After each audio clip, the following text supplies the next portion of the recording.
खट्टर सरकार के सीईटी के जंजाल ने हरियाणा के नौजवानों के भविष्य पर बुलडोजर चला दिया है। खट्टर सरकार, श्रीमान मनोहर लाल खट्टर और दुष्यंत चौटाला जी ने हरियाणा के युवाओं की जिंदगी बुलडोजर के नीचे डालकर बर्बाद कर दी है। हमने देखा आए दिन किस प्रकार से सीईटी में धांधली होती है। कॉमन एंट्रेंस टेस्ट अब कॉमन एक्सप्लॉयटेशन टेस्ट बन गया। तीन बार खट्टर सरकार रिवाइज्ड रिजल्ट सीईटी का निकाल चुकी और जब 4 अगस्त को सुप्रीम कोर्ट, हाई कोर्ट की एक सिंगल बेंच ने सीईटी का रिवाइज रिजल्ट खारिज कर दिया तो ग्रुप 56 और ग्रुप 57 की हजारों पोस्टों का रिटन एग्जाम जो होना था वो भी टल गया। परंतु आनन फानन में हाई कोर्ट की डिवीजन बेंच को गए और 6 और 7 अगस्त को, यानी कल और आज, कल ग्रुप 57 और आज ग्रुप 56 का पेपर लिया गया।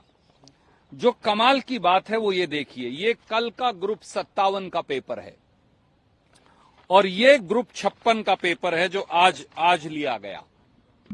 इन दोनों के अंदर ये 100 प्रश्नों का पेपर है और 41 सवाल रिपीट सवाल हैं।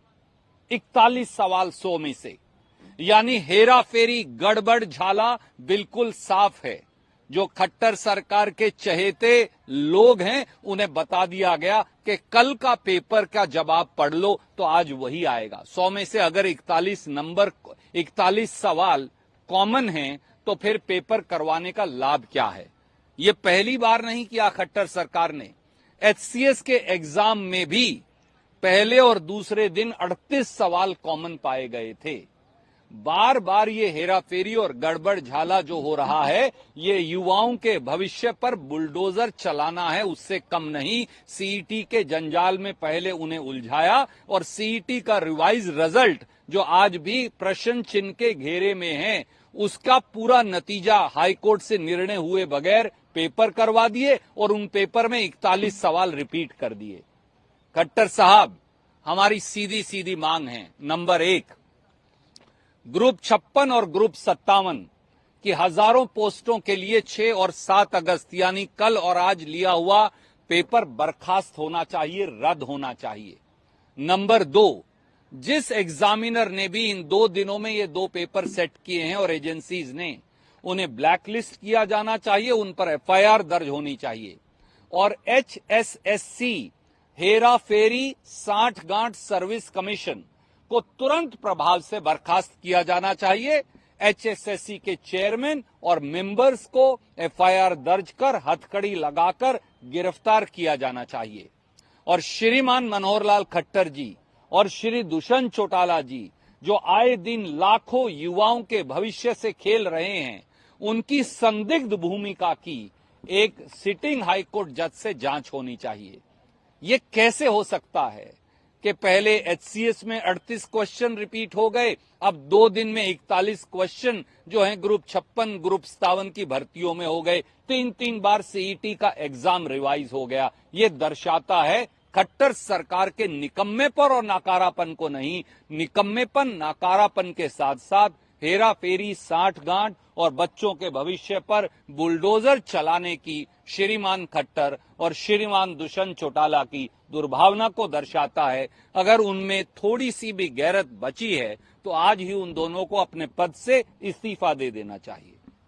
कोई सवाल आप पूछना चाहें? प्रोसीडिंग जिस तरह की रही हैं, आप भी खुद एडवोकेट हैं सर, जानते हैं तमाम विषय। ये जो इतना बड़ा अगर जो पेपर रिपीट हो रहे हैं, क्वेश्चंस रिपीट हो रहे हैं, तो ये कहीं ना कहीं फंसता हुआ नजर आ रहा है। देखिए, लीगल प्रोसीडिंग्स के भी अब कोई मायने नहीं रहे। हाई कोर्ट की 2 जजों की खंडपीठ ने एग्जाम का रिजल्ट घोषित करने से इनकार कर दिया पर एग्जाम करवाने की इजाजत दे दी। क्यों खट्टर साहब, क्या जल्दी थी रातों रात दोबारा पेपर करवाने की, जब जो आधार है पेपर का, कॉमन एंट्रेंस टेस्ट, उसका रिवाइज रिजल्ट गलत है। और अब जब पेपर भी लिए गए तो उसमें 41 सवाल कॉमन है। 41 सवाल कॉमन देने का क्या मतलब है? चहेतों को पास करो, गुणी युवाओं को फेल कर दो। ये सीधे सीधे मामला अब मुख्यमंत्री श्री मनोहर लाल खट्टर और श्री दुष्यंत चौटाला के द्वार पर पहुंचता है। उनकी ये नाकारापन या निकम्मापन नहीं, उनकी भूमिका संदिग्ध है और एचएसएससी ने ये जानबूझकर किया है। एचएसएससी के चेयरमैन और मेंबर साहिबान को ये गलती नहीं है, ये जानबूझकर किया गया भविष्य से खिलवाड़ है। उन्हें बर्खास्त कर गिरफ्तार किया जाना चाहिए।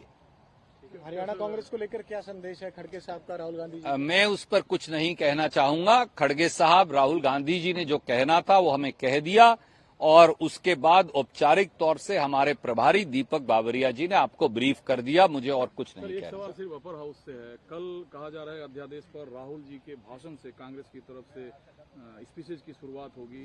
कल क्या नजारा रहेगा उसका? देखिए, प्रजातंत्र की सबसे बड़ी आवाज, सत्य की सबसे बड़ी गूंज श्री राहुल गांधी जी को नरेंद्र मोदी जी ने कुछ समय के लिए गैर कानूनी तरीके से जबरन संसद से बाहर तो कर दिया, पर संसद के गलियारे सूने थे।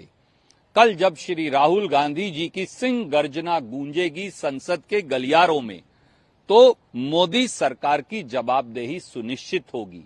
बेरोजगारी पर, महंगाई पर, डूबती अर्थव्यवस्था पर, नफरत के माहौल पर, किसानों के हनन होते अधिकारों पर, एससी, एसटी, ओबीसी के साथ होते अत्याचार पर, देश के युवाओं और महिलाओं से होते भेदभाव पर। और इंतजार करिए, क्योंकि अब मोदी सरकार बच नहीं पाएगी। धन्यवाद। पहले अनुराग ठाकुर ने तेज हमला बोला, सीधे चीन से कनेक्शन जोड़ा कांग्रेस पार्टी का, राहुल गांधी का। वो अपना राजनीतिक और मानसिक दोनों संतुलन खो बैठे हैं, इसीलिए ये कह रहे हैं। अनुराग ठाकुर ये क्यों नहीं बताते कि चीन ने जो भारत की सरजमी पर कब्जा किया हुआ है 1 साल से अधिक से, उसे मोदी जी कब छुड़वाएंगे? कब? डेप्सांग प्लेन से, पैंगोंग सो लेक एरिया से, अरुणाचल प्रदेश में जो हमारा इलाका है उससे चीन को वापस खदेड़ेंगे? कृपया करके पहले इसका जवाब दीजिए, क्योंकि चीन शब्द बोलने से प्रधानमंत्री डरते हैं, राहुल गांधी नहीं।